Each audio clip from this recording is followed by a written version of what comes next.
আজকে নিয়ে আসলাম খুবই সহজ একটি রেসিপি এবং ঝটপট তৈরি করে ফেলতে পারবেন। চুলায় চা বসিয়ে চা বানানোর আগেই নাস্তাটা রেডি হয়ে যাবে। আর এই নাস্তাটার নাম হচ্ছে শিম পিঠা। দেখতে অনেকটা সিমের মতন, এজন্য নাম দিয়েছি শিম পিঠা। আবার এটা চাঁদের পিঠাও বলতে পারেন। যে যে নামেই বলেন না কেন, পিঠাটা খেতে কিন্তু খুবই সুস্বাদু।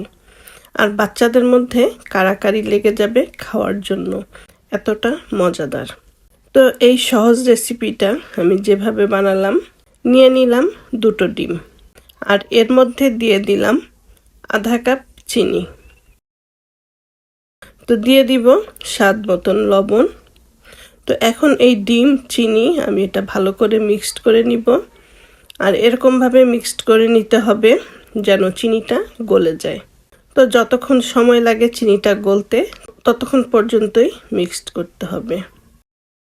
চিনিটা গলে গেছে আর আমার মিক্সড করাও হয়ে গেছে। তো এখন এই মিশ্রণটির মধ্যে আমি দিয়ে দিব আধা চা চামচ কালো জিরা। কেউ ভ্যানিলাও ইউজ করতে পারেন, তবে ভ্যানিলা ইউজ করলে কালি জিরাটা দিবেন না, অথবা এলাচের গুঁড়াও দিতে পারেন। তবে এই কালি জিরার সাথে অন্য কোনো কিছু দিলে কালি জিরার ফ্লেভারটা পাওয়া যায় না। তো যেটাই দেন, যে কোনো একটি দিয়ে বানালেই ভালো হয়। তো এখন এর মধ্যে আমি দিয়ে দিব ময়দা। তো এখানে আমার 2 কাপ ময়দা লাগবে। তো আমি অল্প অল্প করে দিয়ে এটা মেখে নিব। আর এখানে কিন্তু কোনো পানি দেওয়া যাবে না, শুধু এই ডিমের মধ্যে দিয়েই ময়দাটা মেখে নিতে হবে। তো ময়দাটা অল্প অল্প করে দিয়ে আমি এটা মেখে নিব। ময়দার মিশ্রণটা এখন ঘন হয়ে গেছে, তো মিক্সার দিয়ে আর করা যাচ্ছে না। তো এখন আমি হাতেই করে নিব। আর দেখতেই পেলেন আমি কিন্তু কোনো পানি দেইনি, শুধু ডিম দিয়েই এই ব্যাটারটা আমি করে নিলাম। তো এবার আমি একটি ম্যাট বিছিয়ে নিলাম। আপনি চাইলে রুটি বানানোর পিঁড়িতেও করতে পারেন। তো যার যেরকম ইচ্ছে করে নেবেন। ব্যাটারটা আমি লম্বা করে দুভাগ করে নিলাম। দুভাগ করে নিয়ে একটি অংশ দিয়ে আমি এখন রুটি বেলে নিব। আর রুটিটা কিন্তু আমরা নর্মালি যেরকম রুটি খাই সেরকম হবে না, এটা একটু মোটা টাইপের হবে। এই যে এরকম করে মোটা বানিয়ে নেবেন, অথবা এর থেকে আরেকটু মোটাও করতে পারেন। তো এটা আমি বেলে নিলাম। এবার আমি কেটে নিচ্ছি। তো আমি একটি কুকি কাটার নিয়ে নিলাম। কুকি কাটারটা দিয়ে আমি এখন কেটে নিব। কুকি কাটার যদি কারো না থাকে, তাহলে সেই পর্যায়ে গ্লাস অথবা কোনো কিছুর মুখ দিয়ে কেটে নিতে পারেন। আর এগুলো না হলে সবার বাড়িতেই তো গোল চামচ থাকে ডাল উঠানোর জন্য, সেই চামচটা দিয়েও কেটে নিতে পারেন। তো এখন আমি এই কুকি কাটারটা দিয়ে কেটে নিব। কুকি কাটারও অনেক ধরনের আছে, ছোট সাইজের আছে, বড় সাইজের আছে।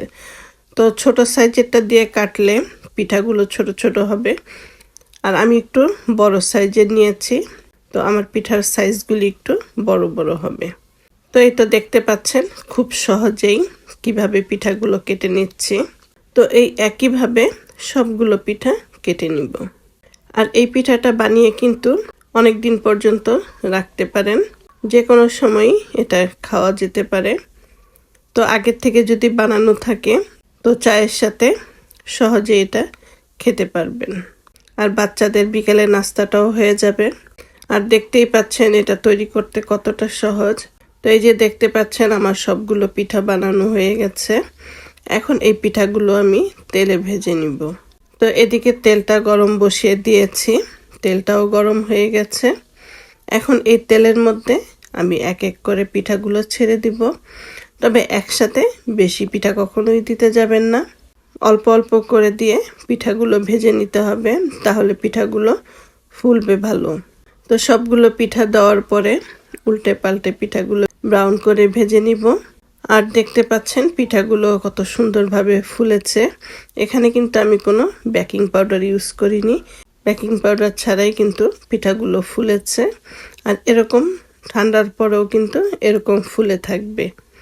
আর পিঠাগুলো কিন্তু খুবই ক্রিপসি হবে। তো একটি বয়মে ভরে অনেক দিন পর্যন্ত রেখে দিতে পারেন, একদমই নরম হবে না, ক্রিপসি থেকে যাবে।